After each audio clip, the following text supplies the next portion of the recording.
Hi everyone, welcome back to the Stay Hungry podcast. Today we're talking about mastering the art of customer persuasion.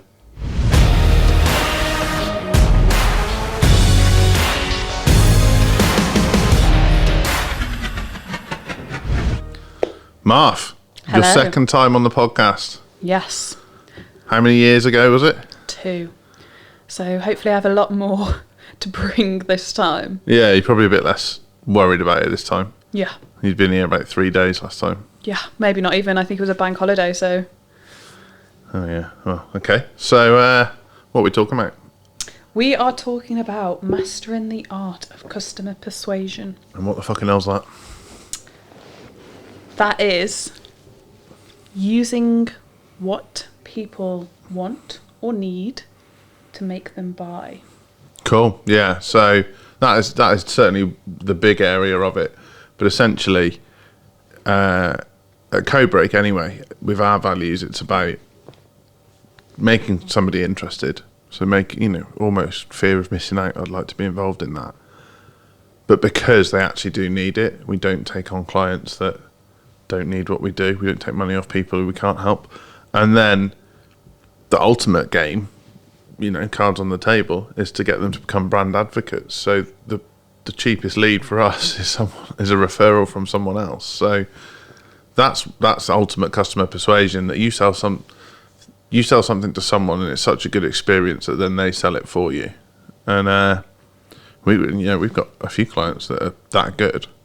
But I guess the psychology behind the decision making on this, and this is something like Marth works closely with our clients on done for you marketing, and the psychology behind this is noticing the behavioural triggers. So, for example, and Marth, you'll know more than me on this, but if somebody sees an ad and then visits a website to make a purchasing decision but doesn't make the purchasing decision there and then, they're actually now your best prospect because you could retarget.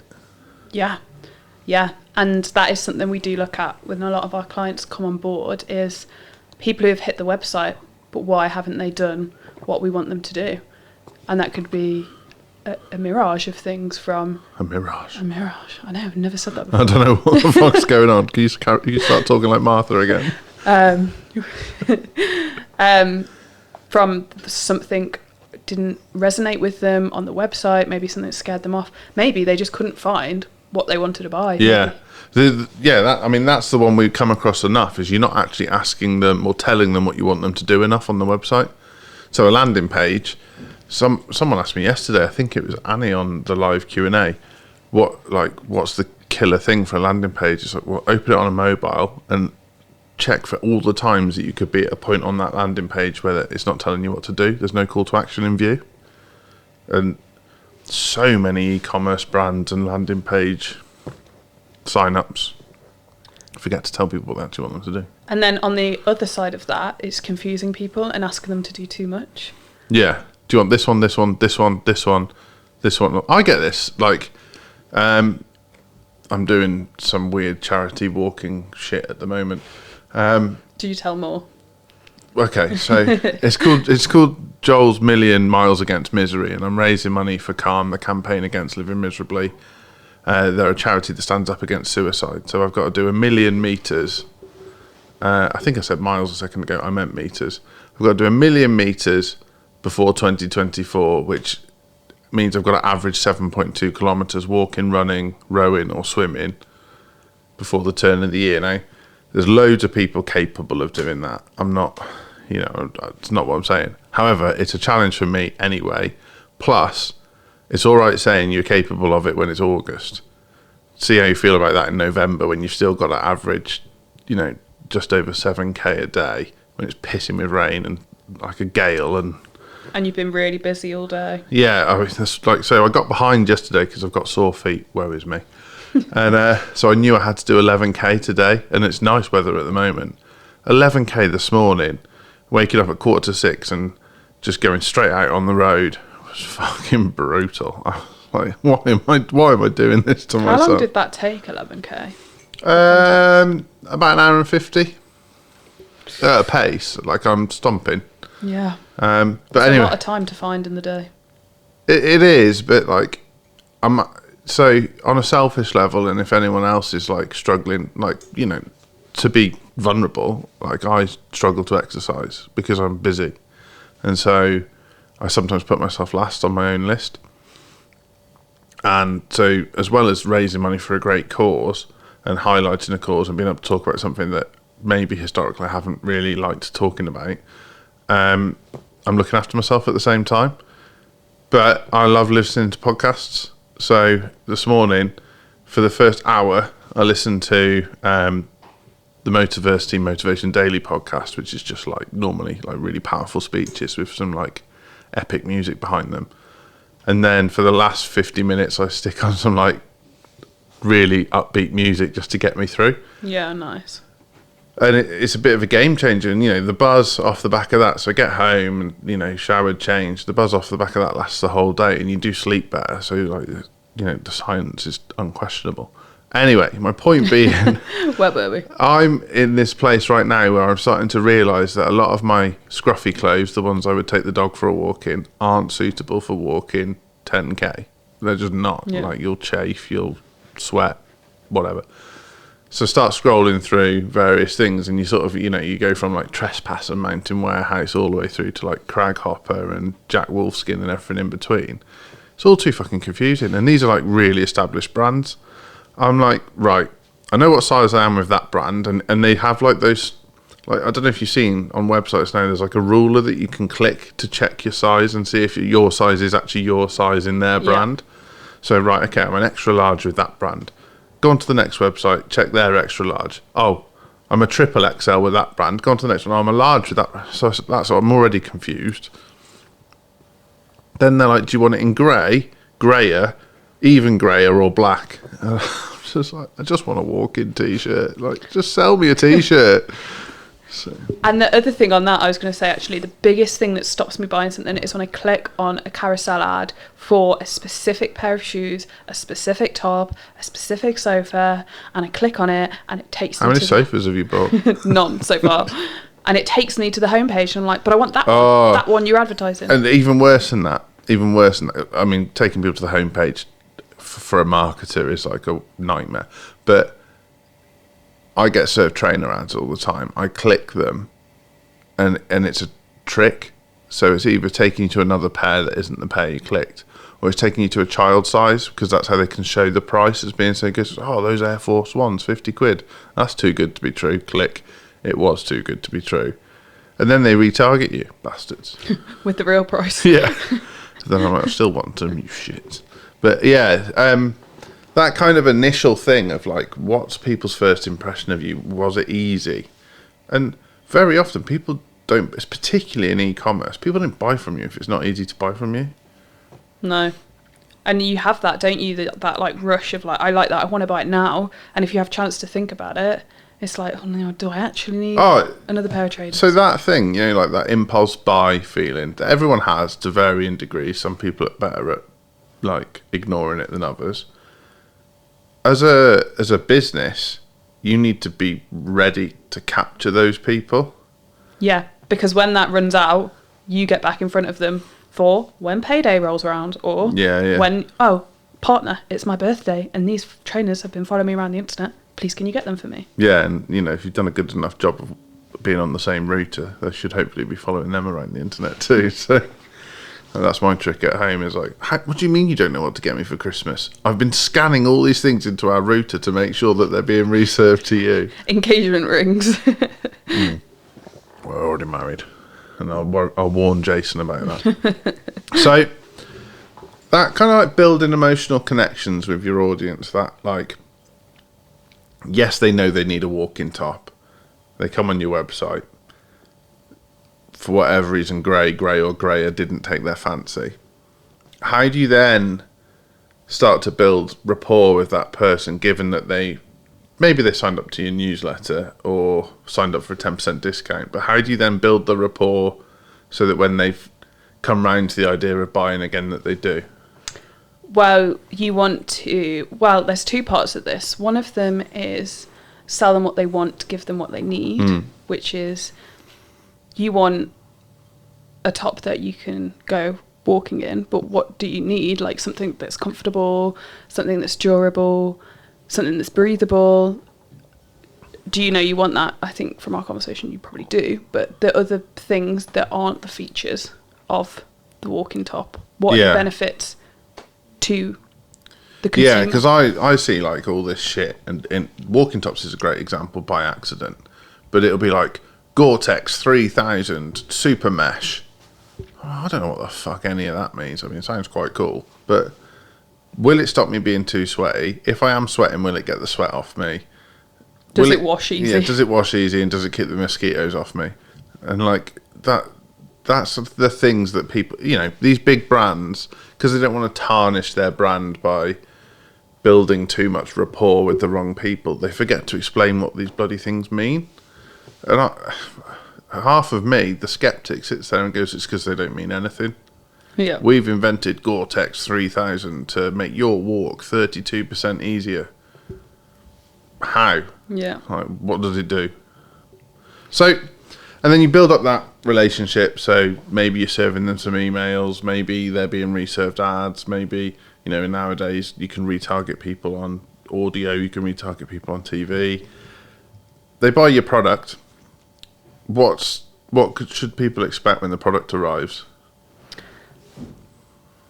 They should expect, and kind of one of our values as well, like do what you said you would. So it should be, and Andy says this all the time, is that you should get what you expect, but that doesn't always happen. Like you get the wrong thing. I think you should get what you expect plus 5%. Yeah. But even I think like nowadays, something turning up on time and the right size and not with a hole in it, or somebody else has tried it on with and it's got a makeup stain on, you're like, oh yeah, great. Like, so on this, I'm going to throw Crag Hoppers under the bus here.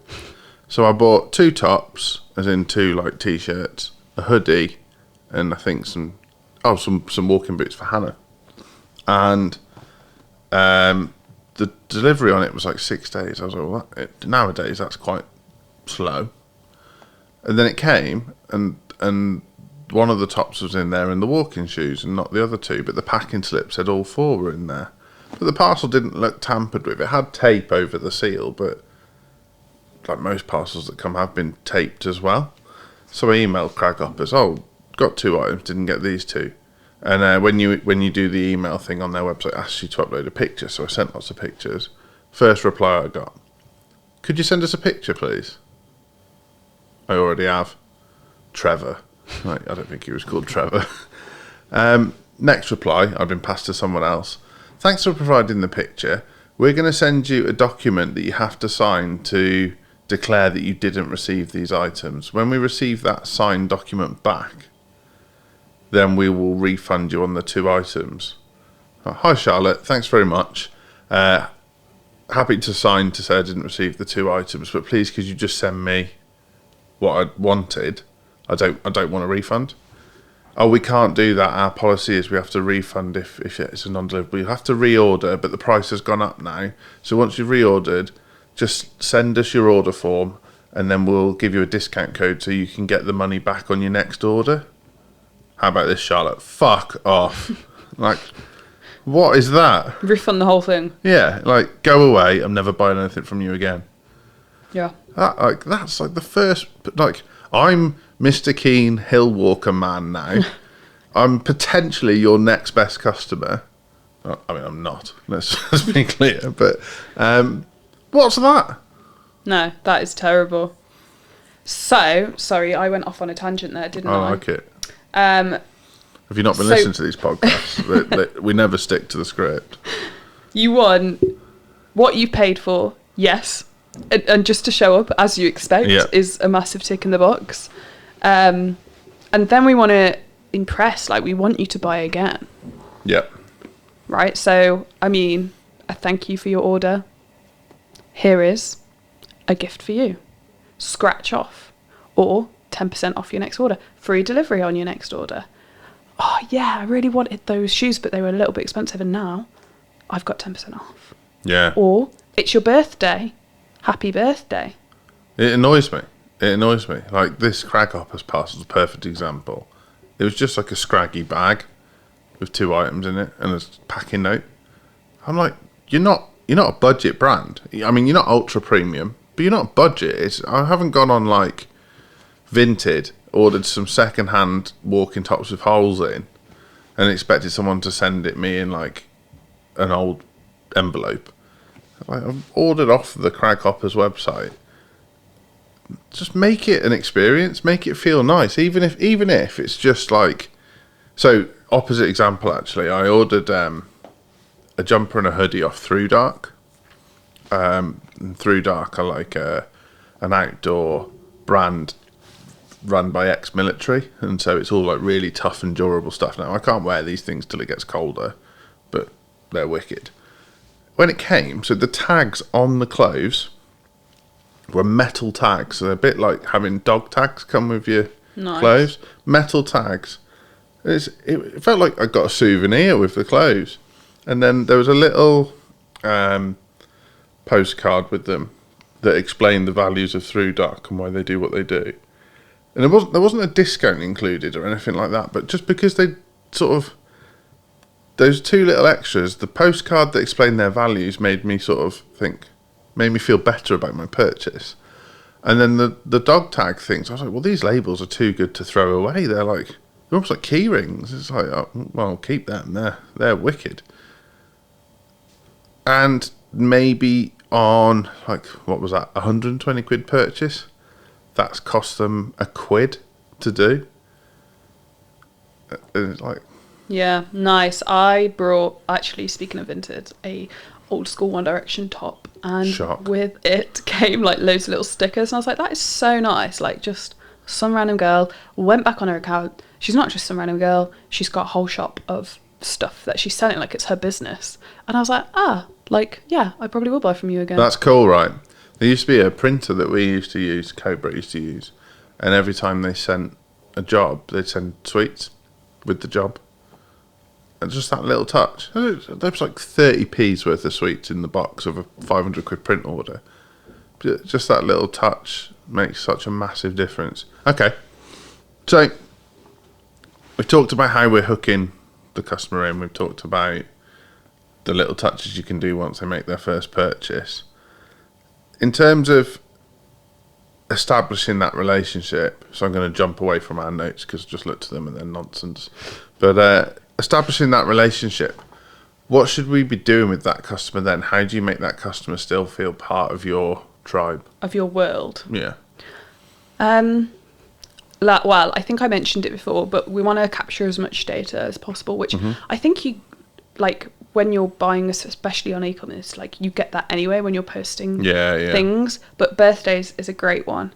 I mean, you look on your birthday, all you want is a happy birthday message off people, and you've got money. Most people have money on their birthday or are gifted money. They have more disposable income. Oh, here's a happy birthday from Costa Coffee. Have a free coffee. Oh, man, do you want to come to Costa with me? She doesn't get a free coffee. Now they've got 2 customers and I feel loved on my birthday. Yeah, that's a really easy one as well for like brands that sell something like coffee. So it costs them 20p to do it. And it's like, yeah, essentially you could win yourself another 1 or 2 customers. But you don't always have to like give things away to make people feel loved. Yeah, imagine someone you bought off. Like, let's say you bought something for 500 quid, so it's not a super high ticket purchase, but it's by no means low cost. And on your birthday, that company rang you and wished you happy birthday. You'd blow your mind. Or you got a video message. Yeah. It's just you just be like, bloody hell. Like, imagine getting a personalised video message. And with like the advance of AI now, those companies could do personalised video messages and actually not have to do them. Yeah. Just have a computer churning it out, but it would feel special still. Yeah. Although I've just ruined it for everyone. But so yeah. Okay, so then you're in that phase then, aren't you, where they've made their first purchase with you, so there's been a little bit of trust. And now you've got to build credibility, build trust with that person to establish a relationship. What are the kind of things you could do to fuck that up? Fuck up your blossoming relationship? Yeah. Well, one would be sending something to the wrong person. Yeah. I've had so many wrong names. Like, and I'm like, was this meant for me? Like, feels a bit weird. What, like they've got your name wrong, or Yeah. they've genuinely sent someone else's stuff? No, like they've got my name wrong. Like I've received emails with the wrong name on. What, like Marta or like Martin? No, like Jill. Or, Jill? Yeah. But actually, that is a tactic that sometimes is used in marketing, where you wouldn't use the wrong name, but you might send out something and then be like, whoops. Oops. Yeah. Here I am. I quite like that one. Yeah, that is a bit cheeky though, and can get, like, you have to be prepared for a because mixed response. We've done a couple of oops campaigns, but not deliberately. It's where like something's gone a bit awry with software, so then we've gone oops, but they are really effective. So if you do ever make a mistake with your emails or your email system, send it to everyone when it's only going to send it to someone, like one group. An oops campaign is actually a really powerful way to rebuild maybe a relationship that had gone quiet. Yeah. Because there's brands that I used to buy off. You have stages, right, in your like buying cycles. So as a person, and you'll be the same. I bet when you were 17 and 18, the brands you bought off and you were excited about are not the same brands that you buy off now. Yeah, definitely. I'm like way more on that cost per wear rather than get everything cheap situation. Yeah. I'd rather buy something Or cost that per use. I can put in the washing machine and it won't die. Yeah. Yeah. Or like, I often look at the warranties on things now because it shows how confident, or if there's a guarantee, it shows how confident a company is in their product. Like if you get a 1-year guarantee versus a 10-year guarantee, you can see what you so like buying. It's not my style, but I buy a few bits of clothes from Barber because they have a lifetime guarantee. So if they start to go wrong, you just send them back and they fix them. They don't replace them; they fix them. That's cool. Yeah. But it's not cheap. No. So, and there's a few brands doing that now, and I quite like that. You know, we're marketers, so consumerism's kind of part of our game, but I quite like that anti-consumerism thing in clothes, where it might be a case of, why don't we just make nicer clothes and better quality clothes, guarantee them, and then we get away from this like wear once and throw away culture. Fast fashion. Yeah. Cool. So that was a bit of a tangent as well. But in terms of like fucking up a relationship that you've already built, one would be... You didn't swear when you were first on the podcast. Did I not? No. I mean, you've been here 3 days. You probably thought you'd get sacked. Yeah, possibly. I mean, I do swear in front of my own parents, but not in front of my in-laws. But apparently to the world. I swear in front of my in-laws now, but nothing like how much I really swear. So, but I don't think is it a respect thing? They swear, so I don't know. It's funny how you like self filter yourself in different environments. Yeah. I used to filter myself a lot with clients, and now I don't filter at all. And there's pros and cons to that, but I only seem to work with people who really get it, who like what I'm about, and I think I prefer it that way. But I completely appreciate if you're an accountant and someone wants to talk sensibly about the bottom line, and you're like, fuck this, fuck that. Did you see that shit last night? Probably not the best start to a meeting, where if I like roll in and there's Metallica playing on the speaker and I'm like, how you doing? Did you see that shit last night? It kind of makes more sense. Yeah. So, right. Which is kind of about building advocacy and whatnot, because you want to work with people that you actually like. So, what's the difference between a customer and an advocate? Well, a customer is somebody who's just getting what they want and then off they go. An advocate is somebody who will recommend your brand to others, like live in the values of your brand almost. Like, yeah, that's weird, right? Like, I find that strange.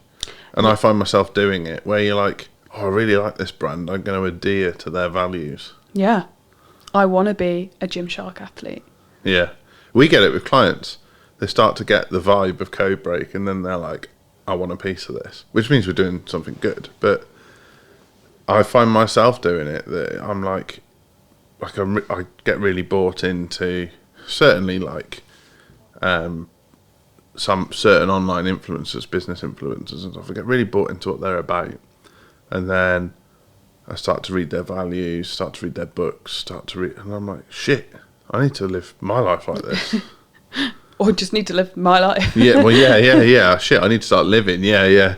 That's so true, though. I think I posted a quote this morning about,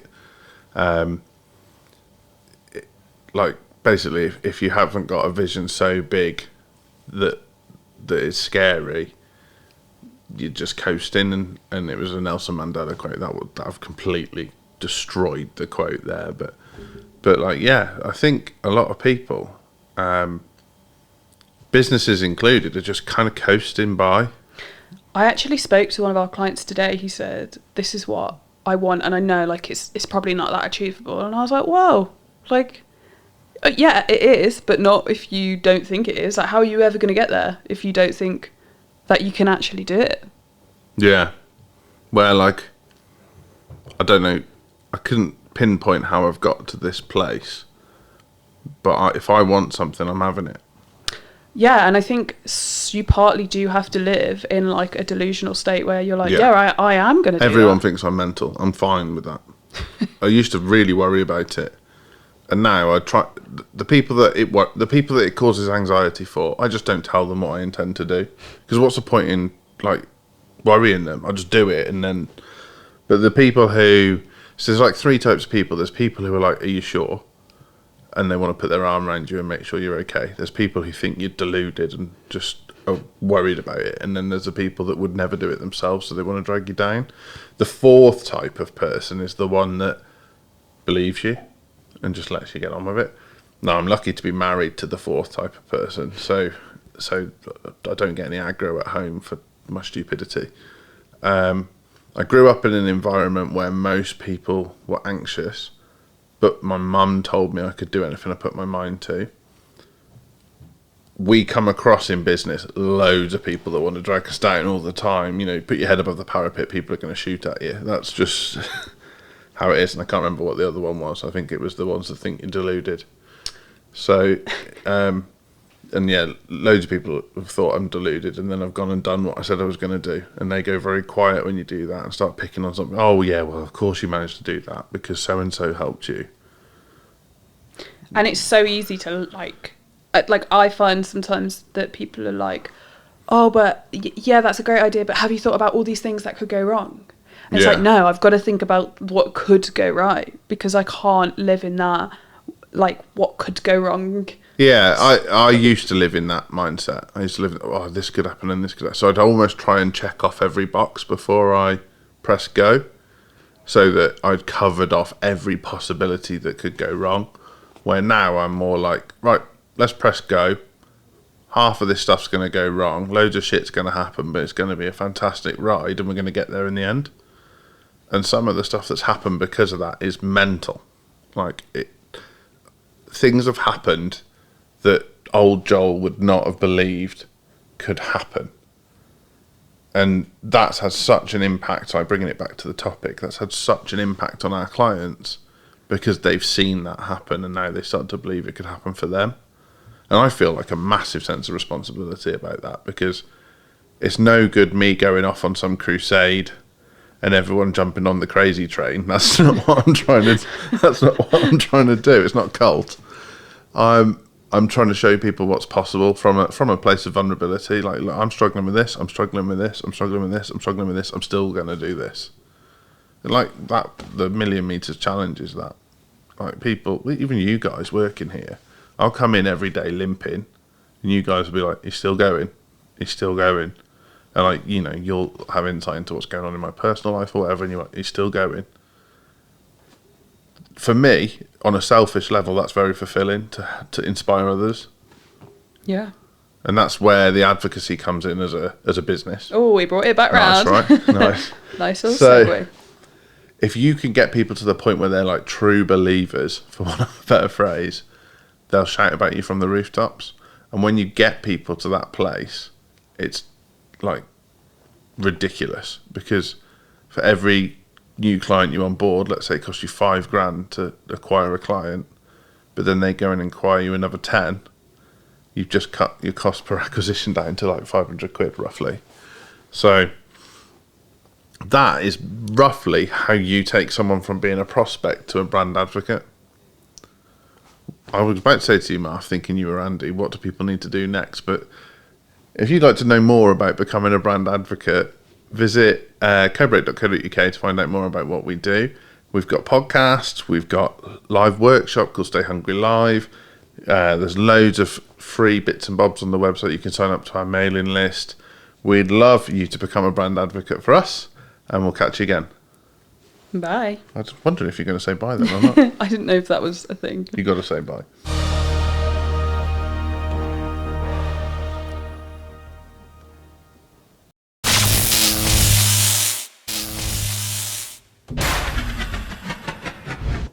You've been listening to the Stay Hungry podcast. Don't forget to subscribe, share, leave us a review. I'll love you forever. Visit andyandjoel.com if you want to know more about our coaching. We'd love to hear from you. Take care, everyone.